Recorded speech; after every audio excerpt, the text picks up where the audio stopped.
So the first sex drive type is spontaneous, and that's where you feel mental desire first, then physical arousal second.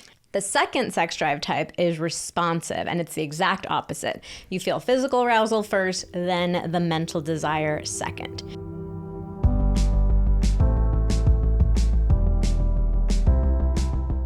Hello and welcome to the Pillow Talks podcast. We're your hosts, Vanessa and Xander Marin. I'm a sex therapist with over 20 years of experience. And I'm just a regular dude. We share the ups and downs in our relationship while giving you step-by-step techniques for improving yours. Make sure you subscribe for your weekly double date full of totally doable sex tips, practical relationship advice, hilarious and honest stories of what really goes on behind closed bedroom doors, and so much more. It's the sex education you wish you'd had. Does it feel like you and your partner are never on the same page when it comes to sex? If so, you are definitely not alone. So today we are going to be sharing with you some of the most life-changing, game-changing information that we've maybe ever shared. And this is the 2 sex drive types. Yeah, I wish this was information that was shared with me as a teenager. I wish it was shared with me when I was in college. I wish it was shared with me at the beginning of our relationship. Yeah, we didn't even know this. Yeah, when I first started dating anyone, let alone you. And yeah, I wish this wasn't something that I only discovered partway into our relationship when I was already really feeling bad about myself for a lot of this stuff. Like I did myself a lot of damage for a lot of years, and it took me a lot of years to undo that, even though you learn this stuff and you go, oh shoot, actually maybe these beliefs I've had about myself are not entirely accurate. It's one thing to have that realization. It's a whole other thing to actually recover from the ways that you've hurt yourself by negative self-talk and, dynamics in your relationship that don't feel good. Yeah. If we had had this information in our relationship, we would have saved ourselves so much pain and struggle and disagreements, time, energy. All the stuff, man. Yeah, anytime we talk about the 2 sex drive types on Instagram, we get so many DMs, people just saying like, this changed my life. I can't believe I didn't know this before. Like, I'm crying tears of gratitude. It's really, really impactful information that it's just sad that most people still don't know this.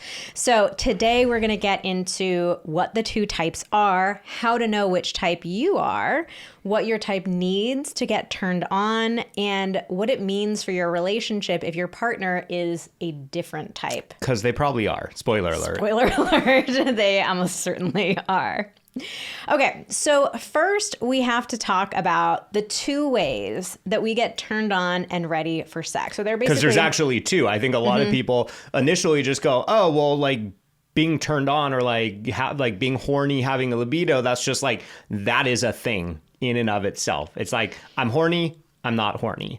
There's no idea that there's actually like multiple factors that go into that. So mental desire is when sex sounds good. Like the idea of sex sounds enticing and exciting. And then physical arousal is when our bodies are getting ready to have sex. So for people with penises, physical arousal means getting an erection, the testicles tightening and lifting up. For people with vaginas, it means getting lubricated. For all of us, it means nipples getting hard, heart rate increasing, breath deepening, blood starting to rush to the genitals. So like Xander was saying a second ago, like a lot of people think of desire and arousal, like mental desire, physical arousal as the same thing, and that both should happen at the same time. So there's this idea that like all of a sudden out of nowhere you feel interested in sex, your body is totally ready to go, it's just game on. But in reality, these 2 processes happen separately. And your sex drive type depends on where you initially feel interested in being intimate. Does it happen first in your head or first in your body? So I do want to just jump in here quickly and say to all the men out there, there's a really easy example that shows you why these 2 things don't always happen or almost never happen at the exact same time. So think back to your teenage years. Think back to the joys of going through puberty and having those hormones raging through your brain and your body. Think about all those times that you got real inopportune boners, right? Like I'm talking middle of math class, you're like trying to do the math problems, there's 2 minutes until class is over, and like, boom, you're rock hard. You don't want that thing right then, right? You know, you got to get up to go to the next class in a couple of minutes. Like, what are you going to do with this thing? Like I'm trying to do... What are you going to do with this thing? What am I going to do with this thing? Like, you know, it's like, it's really inopportune. And so, yeah, it's important to remind ourselves, like, yeah, these things can happen totally independently. They can happen in one direction. You can have physical arousal, then you can have mental arousal. They can go in the other direction. You can have mental arousal, and then you get physically aroused. You can have mental arousal without having any physical arousal, right? Like, you probably thought about sex in the middle of the day. You didn't immediately get hard and be like, oh my God, I got to have sex. And the same is true. You can have that physical arousal at random moments. It still happens to me. I'm an adult. Yeah. And I'm like, God damn, come on. Like this isn't what I want right now, but yet this is what I have. Like at a museum? Yeah, like at a museum, man. Something about the like standing around or moving very Xander's slowly, narb time. very slowly, and like having it like just like, you know, kind of like rub against your underwear a little. I don't know, man. I don't like it. I don't like it. It's the narb, the no apparent reason boner. Yeah, it is. And what, like, I mean, same can be true for women, right? Yeah, people of all genders can experience these things happening at separate times. Like our bodies and our brains are not on the same page very often in life. Like you can be totally wet and not be interested in having sex. You can be super mentally interested in having sex, but not at all wet. Like you're completely dry and like, what is going on? So it's interesting, like we've all had these physical experiences of our bodies and our brains not being on the same page, but a lot of us like just don't recognize that that's what's happening. All right. Question from my male curiosity. Is it ever, like, for you as a woman, is it ever particularly inopportune? Like, you know, I just described like getting a boner in a moment where like you shouldn't have a boner. Like, are there ever any like adverse impacts to, say, like getting wet in the middle of something? No, it would be a no apparent reason wetness. Narwhal. Narwhal? Narwhal. Narwhal. I love that. No, I mean, I think a boner is more difficult because it's like, you can see it, you know, takes up physical space. Yeah, you're like getting nervous about like, oh my God, are other people seeing that I have a boner? Or you have to do that awkward, like grab it and tuck it thing.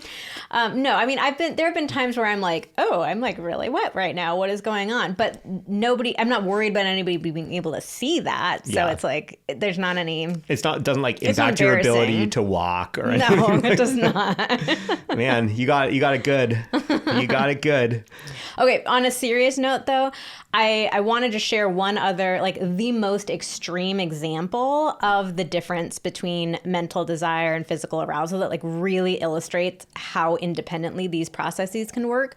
So this can happen during sexual assault. Mm-hmm. Your body can physically respond during the assault, even though your brain knows 1,000% without a doubt, like, I don't want this happening. This is not okay. My boundaries are being violated. This is unsafe. This is painful. This is scary. Like, our bodies still respond. Yeah, you're in like absolute fight or flight mode. Yeah. You're probably in a lot of pain. You're in like overloaded with fear. Yeah.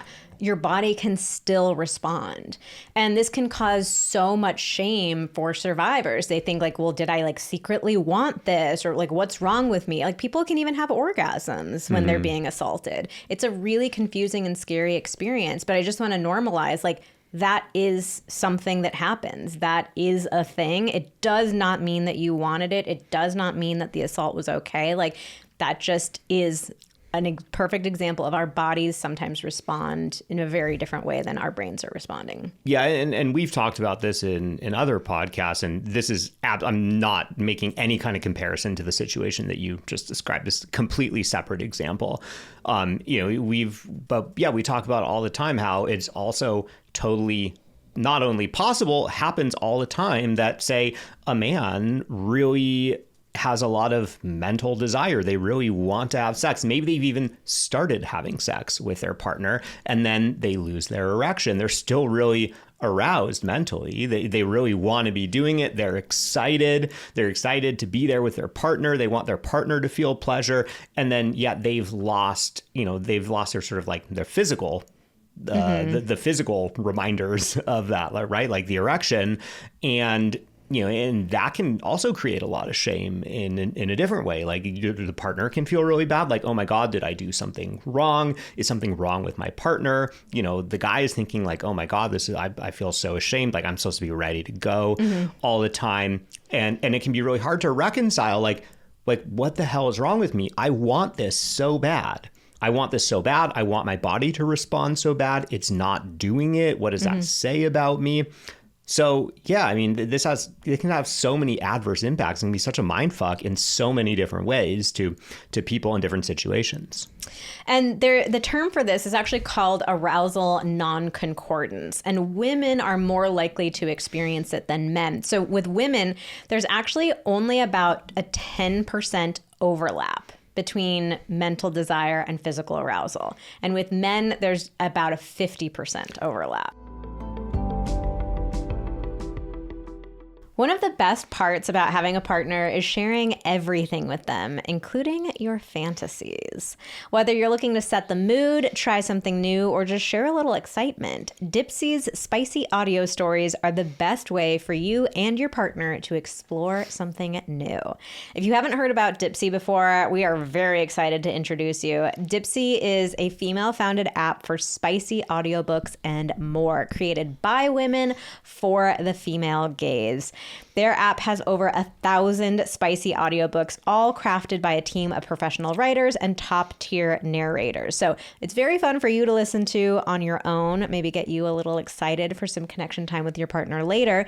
But you can also listen with your partner. It can be super sexy. And just like our podcast, it can be a great conversation opener, like talking about things that you are hearing in these stories, stuff that you want to play around with in your own relationship. It's just such a great way to get some ideas going. Right now, you can get a 30-day free trial plus 25% off your annual subscription when you go to dipseastories.com/pillow.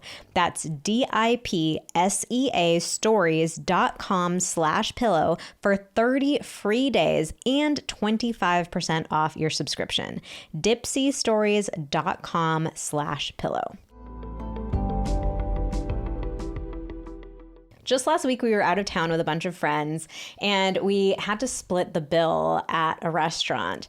And we had the most disastrous time trying to figure out how to pay the one person back who, like, one person covered the whole bill and everybody was supposed to send money to him.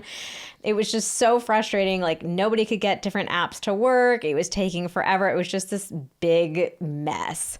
So that's why we were very excited to talk to you about Cash App, because it is a completely different experience. Fast, easy, and safe.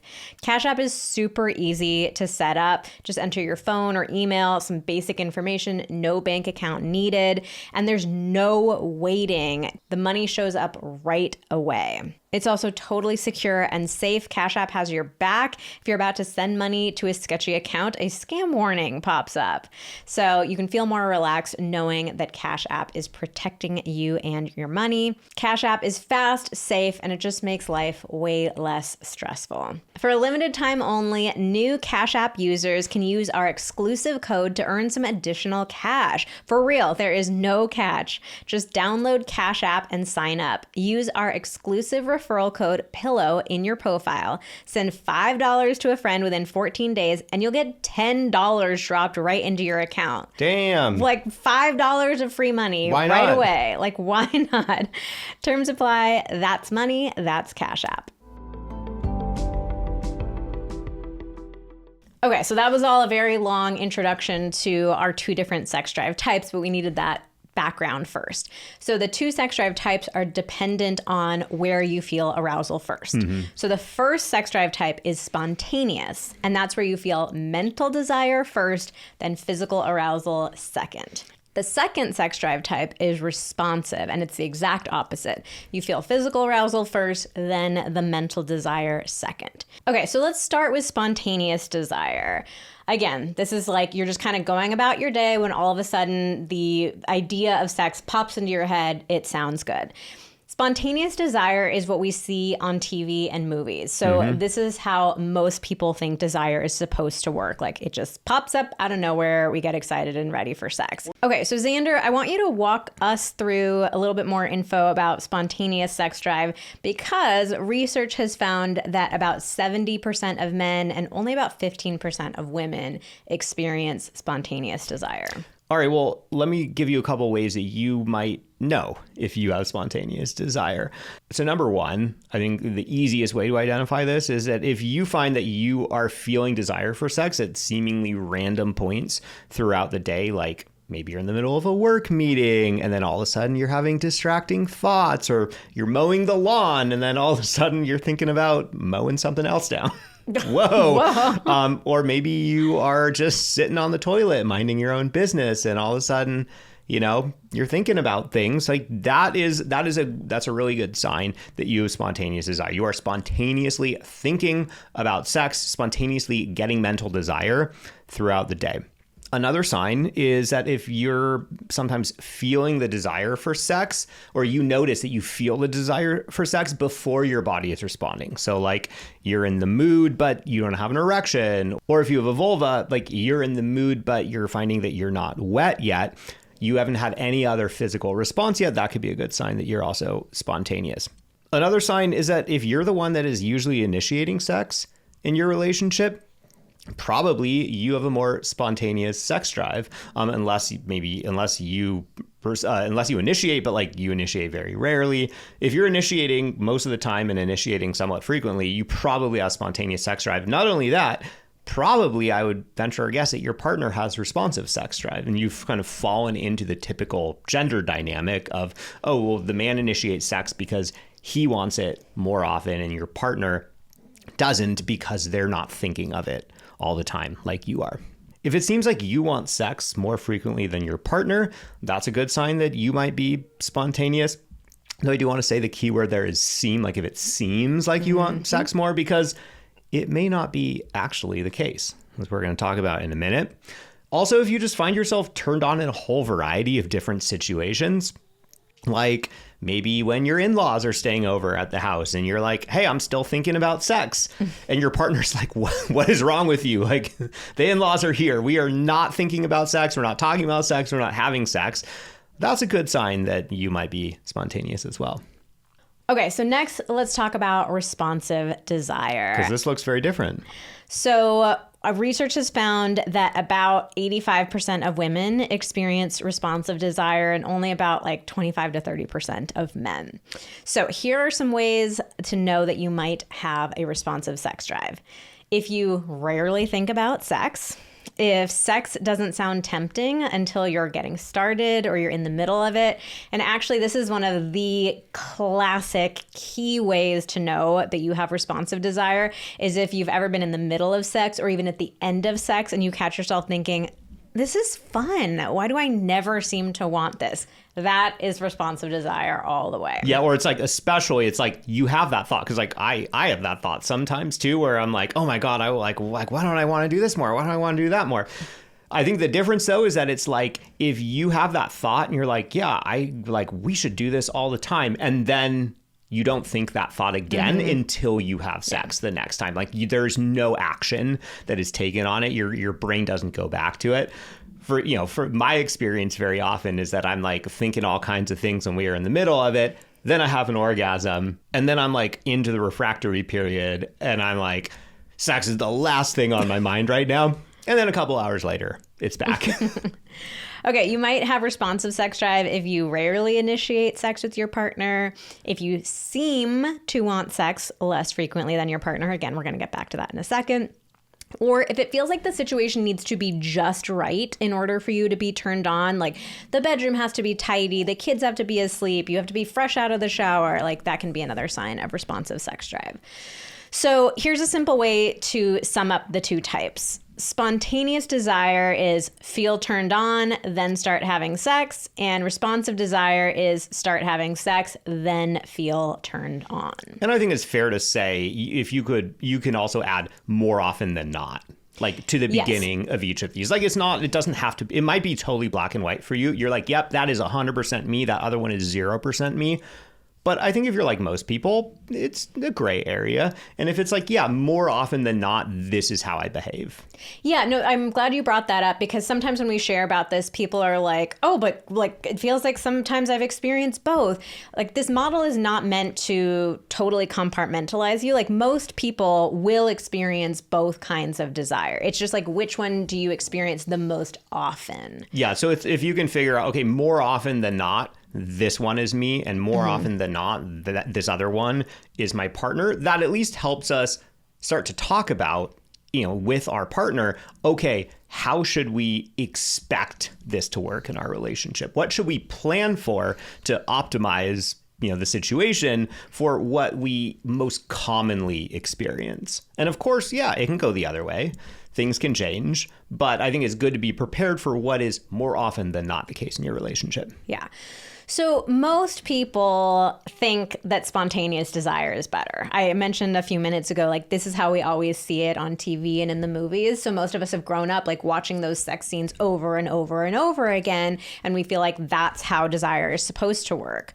So if you don't feel that mental desire out of nowhere, it doesn't just like pop into your head, you're not randomly getting horny at, various points throughout the day, like you probably think that something is wrong with you. And the real problem is like most people don't even know that responsive desire exists. So there are so many women who are judging themselves, like feeling like something's wrong with me. I'm broken. I have low desire. I have no desire. But they just don't know that there's a different kind of desire. And there's so many people out there, partners of people with responsive desire, who are thinking, my partner never wants sex. It feels like the stars have to align in this like 1 in a million way for my partner to ever want it. Like, what is wrong with them? And in fact, nothing is wrong with them. It's just that, yeah, when you're not taking any action beyond like what works for you as a spontaneous type, then yeah, of course the stars have to align. But it's actually in your power to make the stars align far more often than you would think is possible right now. Yeah, so the reality is neither type is better than the other. Spontaneous type is not easier than responsive desire. They both have their own joys. They both have their own challenges. So the joy of spontaneous desire, I mean, that can just be like that sex is popping into your head at seemingly random moments throughout the day. And that in and of itself can be super fun. And the joy of having responsive desire is that it can actually invite you to be much more connected to your body, because that's what you need to stimulate first. Like most of us need to be more connected to our bodies. So it is like a nice way that it invites you to do that.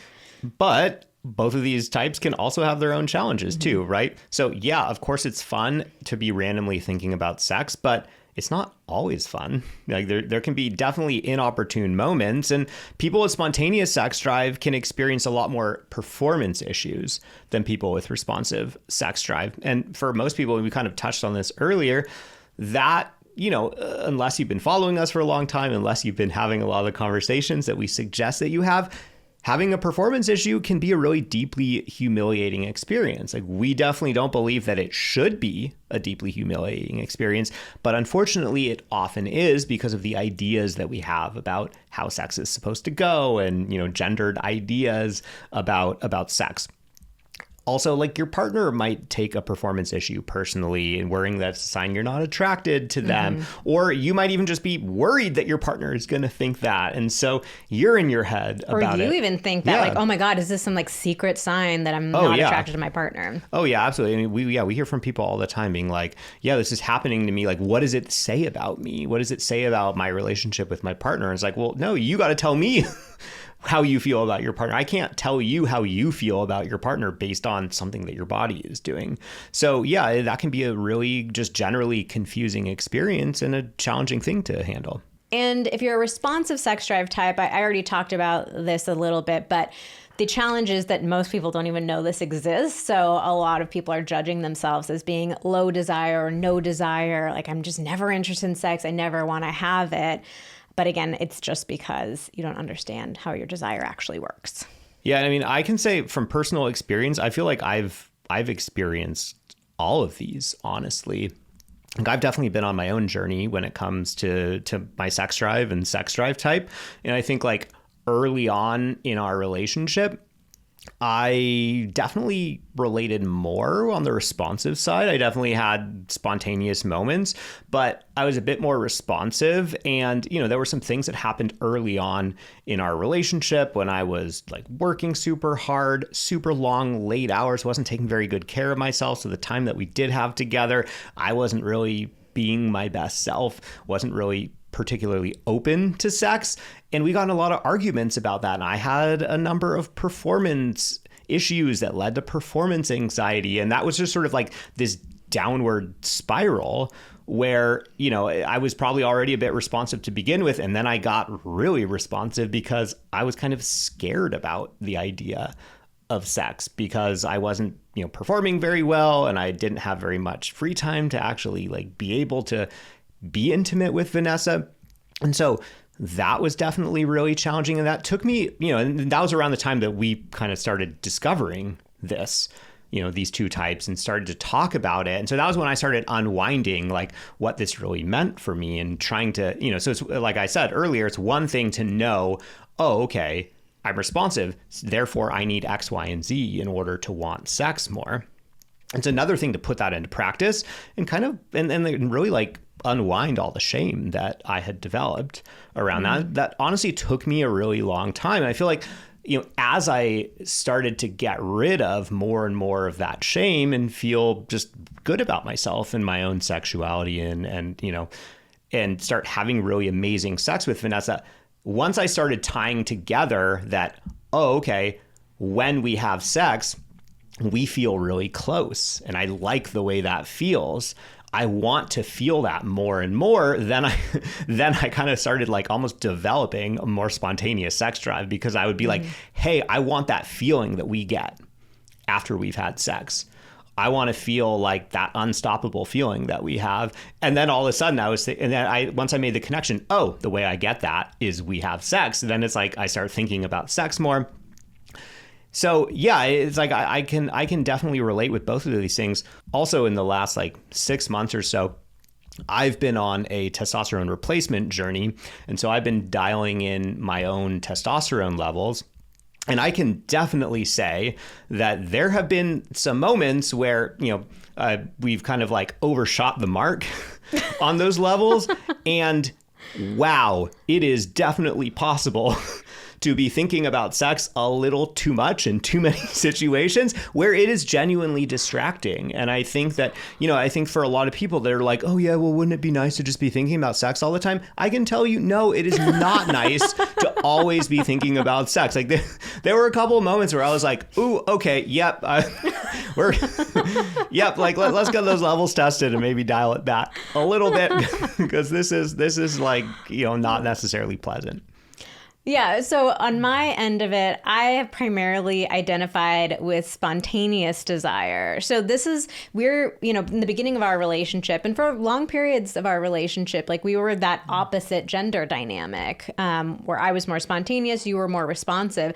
And because we didn't know about so at first it was like we didn't know about the two sex drive types and we were really struggling to figure out like how to connect with each other and how to communicate about it. That was the biggest. Like we just didn't know how to initiate, how to get sex going. Life. Yeah, it was really, really difficult. Then once we found out about the two sex drive types, it was like, oh my God, this makes so much sense. It's so interesting. But then there was this a little bit of a layer of shame around being the opposite of what the typical gender dynamic is. Oh, a little bit. I had more than a little bit. Probably more so for you than for me, but it did feel like, yeah, it felt a little like, oh man, we're different. So we have really made a point to talk openly about that because we want to normalize for people. Like, yeah, just because the majority of people are this one particular way, there are still plenty of people who fall into the opposite dynamic. So I will say though, like learning about responsive desire has been really useful for me because even though the way that my desire works is primarily that kind of mental out of nowhere, I also have had times where you've been interested in having sex and I didn't feel that mental desire right in that very second because like I'm a different person and it pops up for me at different, random points. Yeah, spontaneous means spontaneous, not all the time. Yeah, and not like in the exact same moments that your partner happens to. So actually that lesson of like sometimes our bodies need to go first and then our brains catch up, that's been super useful for me too, where there have been times where, you'll initiate and if I'm not into it, I have developed that trust in myself of knowing, like, if we get going, I'm going to get interested in it. Oh yeah, I mean, yeah, I use that same thing now too, because I totally agree with you. When you are more spontaneous, like I don't necessarily have this experience because I've totally worked through the like performance thing from the other end, but I do think that a lot of, if we're just going to get, gender stereotypical for a second, a lot of men that experience spontaneous sex drive are used to it going in specific order. I have a thought about sex, then I go initiate it, and then like my body responds. And so it's really easy to just kind of have it hardwired. This is the way that it works. So if my partner says something about sex or like tries to initiate in a moment that surprises me where I'm not thinking about that, you immediately go to like, oh my God, I'm not ready. And it's like, you can almost like polarize kind of. So instead of it being like, instead of thinking, oh, wow, I think about sex all the time and, I initiate sex a lot and, don't always my partner doesn't always say yes. Oh my God, this is amazing. My partner's initiating. This is a chance for me to say yes. You go, what the hell? Like, I wasn't thinking about this. We got to shut this down. And I think a lot of men, they're not trying to be assholes. And when they kind of shut that down, but they'll often deflect in kind of in hurtful ways. They're not realizing it's hurtful. They're doing it in a protective way for themselves, being like, I'm not ready. I'm a man. I'm supposed to be able to perform whenever, wherever, but I'm clearly my body isn't ready right now. So how could we possibly do this? And so I think a lot of men will like laugh at their partners or kind of like make a joke like, and that just won't, and then that feels horrible to the partner, and then they don't want to initiate anymore, and that gets us into, it kind of pushes us further into this standoff where it's like, okay, I shouldn't initiate, I'll just let my partner do it. So ChatGPT just recently very rudely told me that I am in early perimenopause. And one of the symptoms of early perimenopause is that your sleep starts to suffer. I've been finding myself waking up a lot more during the night. Some nights it's a lot harder to fall asleep. And it's just really crazy making. Like even when you are trying to prioritize your sleep, like when you're not able to get a full restful night of sleep, it's so frustrating. And that's why I'm so excited that I found Beam's Dream Powder, because let me tell you, it changed everything. Dream is an all-natural sleep blend with science-backed ingredients like reishi, magnesium, L-theanine, apigenin, and melatonin. It's designed to help you fall asleep, stay asleep, and wake up refreshed. And unlike other sleep aids, there's no next-day grogginess, just real deep sleep that helps you actually feel good in the morning. Plus, Beam tastes so good. It's really tasty. It's like a delicious little nighttime beverage. It feels like a fun little nightly routine. A little hot chocolate. Yeah, we have the cinnamon cocoa flavor. It's just so good. Beam has already improved over 17.5 million nights of sleep, and 92% of users surveyed reported better sleep and waking up refreshed. Plus, for a limited time, Beam is giving our listeners their best offer yet, up to 40% off. Try their best-selling Dream Powder and get up to 40% off for a limited time. Go to shopbeam.com/pillow and use code PILLOW at checkout. That's shopbeam.com/pillow and use code PILLOW for up to 40% off.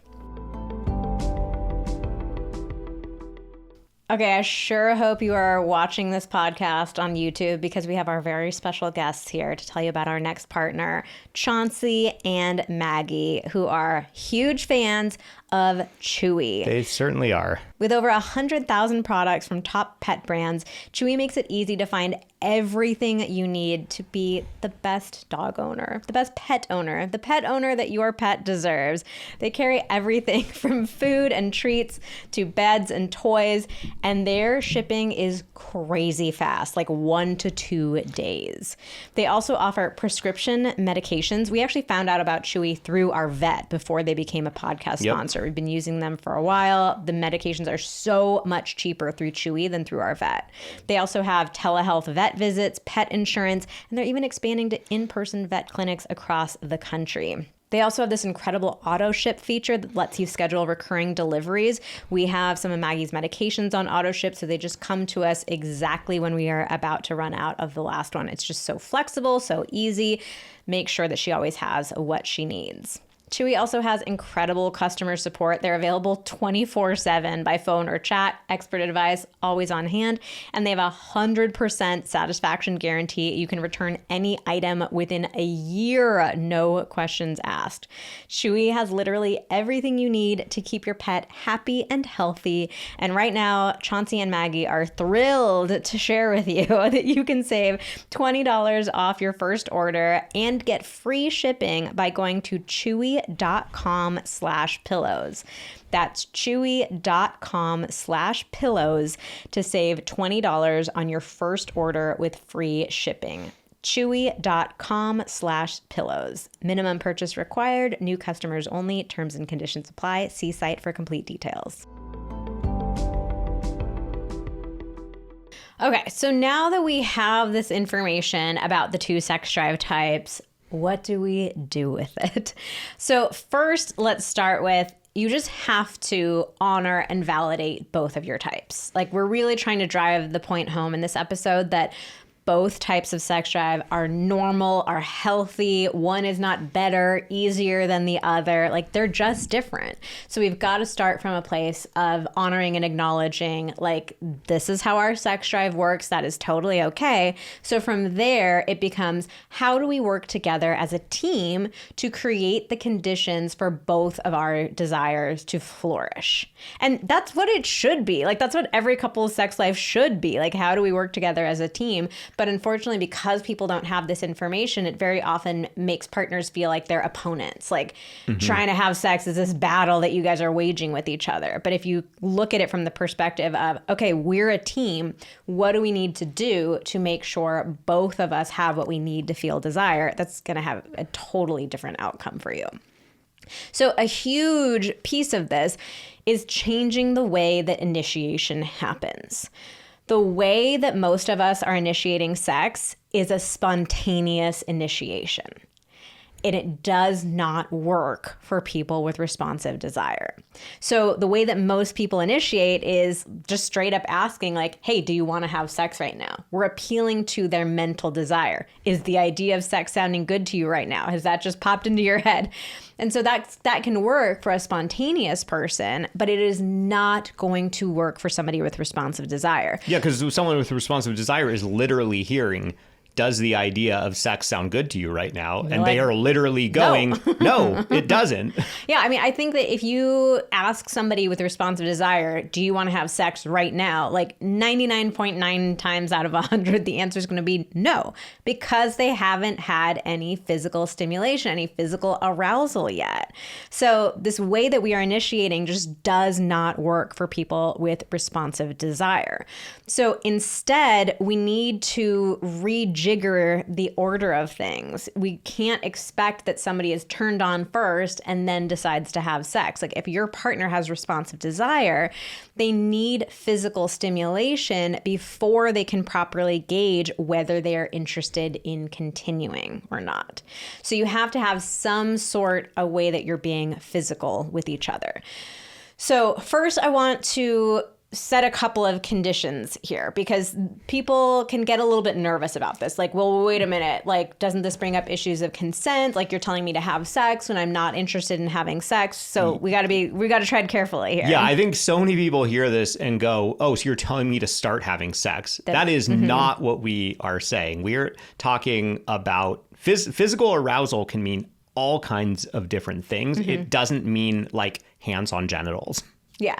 So it's just some sort of physical stimulation. So if you have responsive desire, you have to take a little bit of time to think about the kind of physical stimulation that's going to feel relaxing and exciting to you, but is also something that you feel comfortable doing with your partner, like before agreeing to continue or not. Question for you. When you say exciting, are you meaning like sexually exciting, or are we just talking about like something that feels somewhat enjoyable? I would say at the beginning to start with just something that feels enjoyable. So like keeping it really simple, like massage or cuddling or making out, like something that feels a little bit more like on the tame side, but it's still some sort of physical stimulation. Yeah. So then, something that's like helping you feel into your body. Yeah. Because I think if you ask most people with responsive sex drive type, they would tell you, okay, yeah, in those moments when I get to really relax and feel into my body, then all of a sudden sex starts to sound good. Yeah.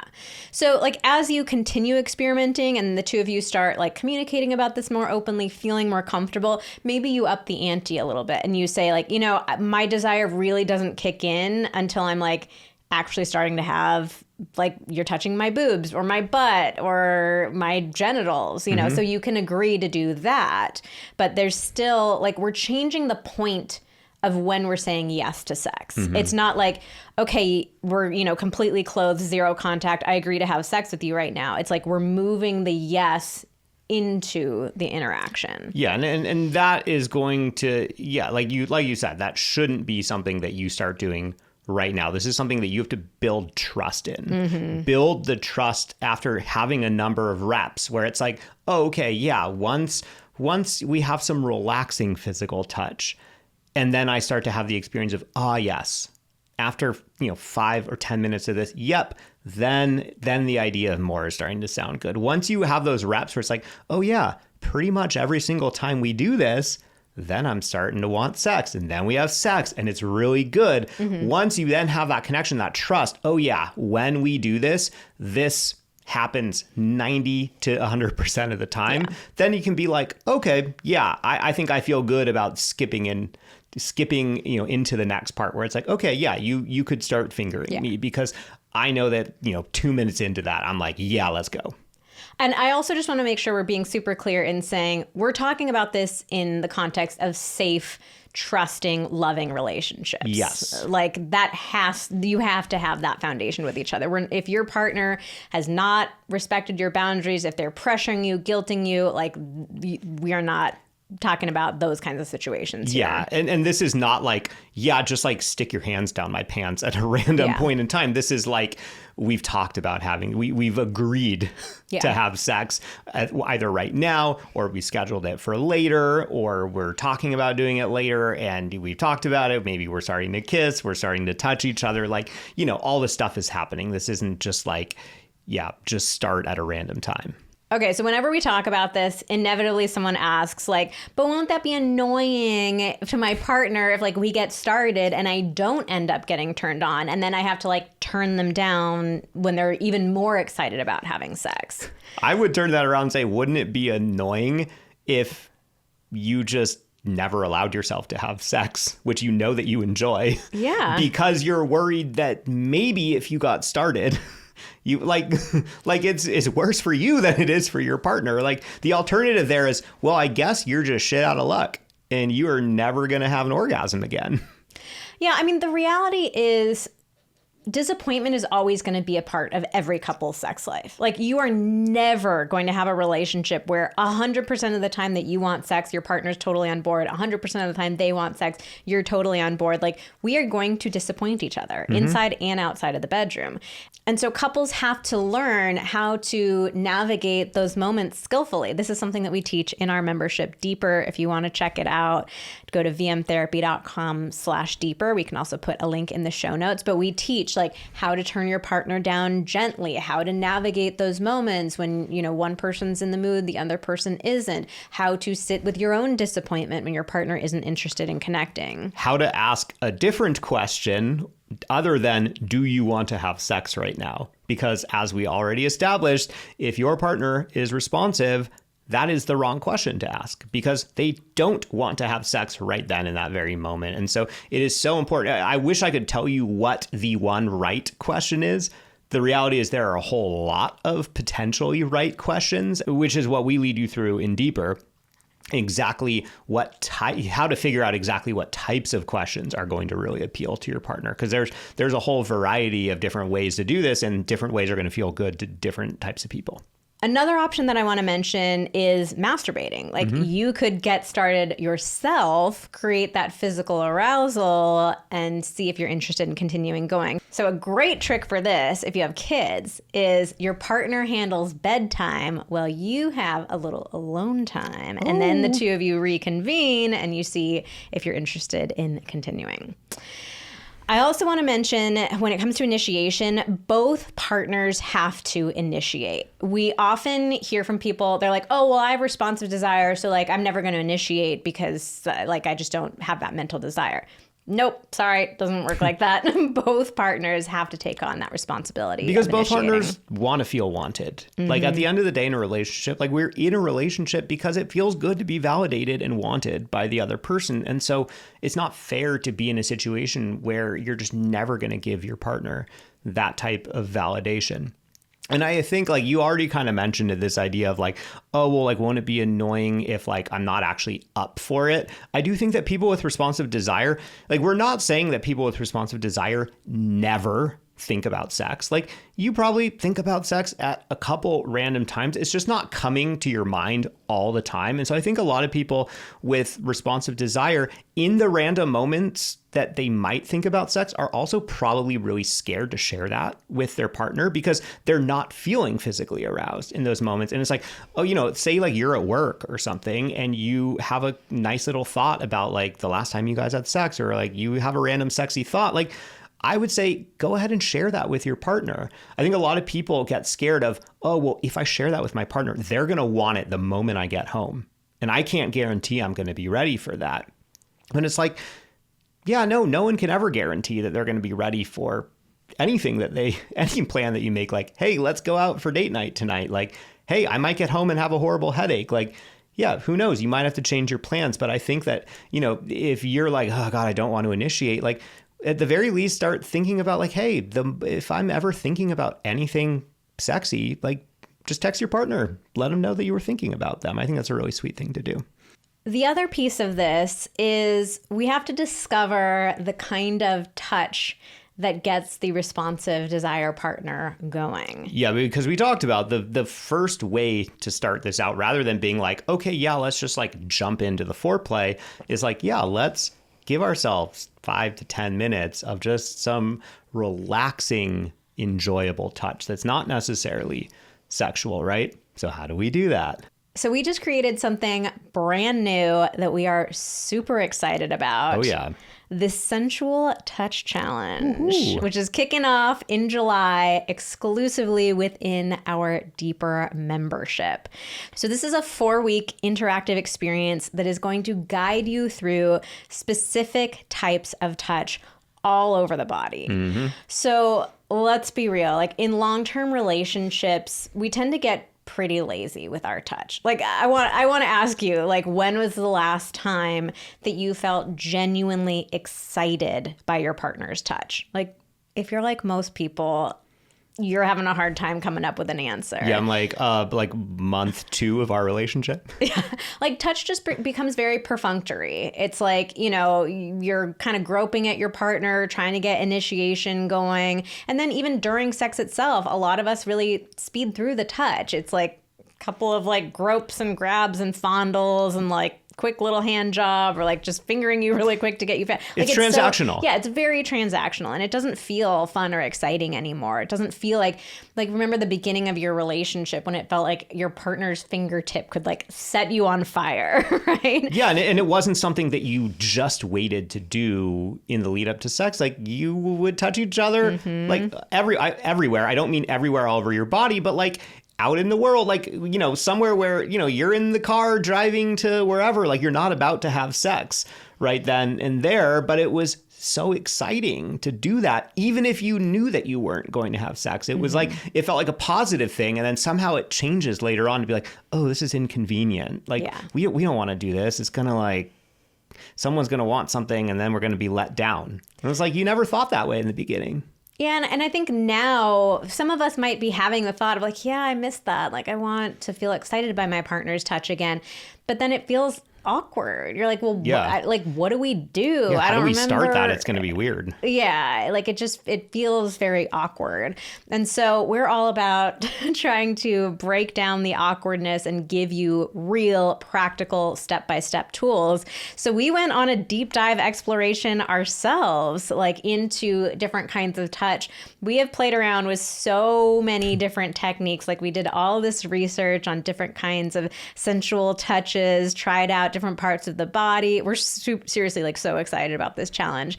And so we put together some of our absolute favorites and created this little adventure for a couple to go on together where it's totally shame-free. It's very fun. It's really sexy. And it's very low pressure too. Yeah. Like it's just all about, okay, here's the body part that we're exploring this week. The point is not to like that you need to have sex immediately afterwards. It's like just learning to explore each other's bodies again and have fun. And I think when you're just following along with something, that feels so much lower pressure. It's not like you don't have to come up tonight and decide like, oh my God, what's some like crazy new thing I'm going to try on my partner? And then what if they don't like it? It's like, oh, we're just like following along with this thing. Yeah. And it's like a data collection exercise, figuring out which body parts you respond better to. Because I think the reality is like you might find, some of these are like, okay, that was all right. Like, and other ones you're like, ooh, that really did it for me. I didn't realize that. Or I didn't used to like being touched on this part of my body like 10, 20 years ago, but now that we're doing it now, it feels totally different because, spoiler alert, we change as we get older. Our desires, our preferences, and our likes totally change over time. So if you're already a Deeper member, keep an eye out for the Sensual Touch Challenge launching July 7th. You get it for free. And if you are not a member of Deeper, then this Now's is your sign to join. So we also have a special offer just for our Pillow Talks listeners. We don't share this anywhere else, but only Pillow Talks listeners get 25% off their first month by using the code PILLOW at checkout. So head to vmtherapy.com/touch to join us. Use that code PILLOW to get 25% off your first month. And let's have some fun together in the Sensual Touch Challenge. All right. Well, that's it for today's episode of Pillow Talks. Thank you so much for listening. Join us again next week because we release new episodes every Thursday.